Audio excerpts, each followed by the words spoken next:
Vaser liposuction is a newer way of doing body sculpting. The Vaser basically uses sound waves to melt or liquefy the fat. We remove the fat from the body with less trauma to the patient. This newer technique of doing liposculpting results in less pain, less swelling, less bruising, and a quicker recovery for the patient. Vaser liposculpting can be accomplished through 3 steps.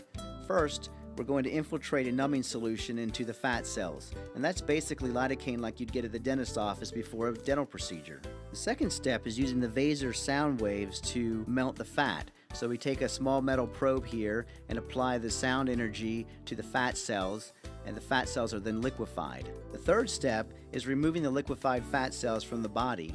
So we use a small little probe with a gentle back and forth motion, more like a vacuum cleaner, to remove the liquefied fat cells.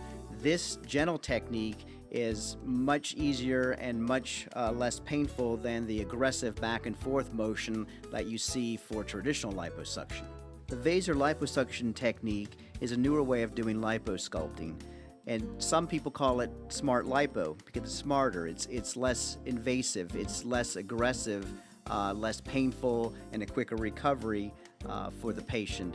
This technique can be done with local anesthesia, and that's a big plus for a lot of patients. A lot of patients don't want to have general anesthesia. They don't want to be put to sleep. It's much more risky to be put to sleep.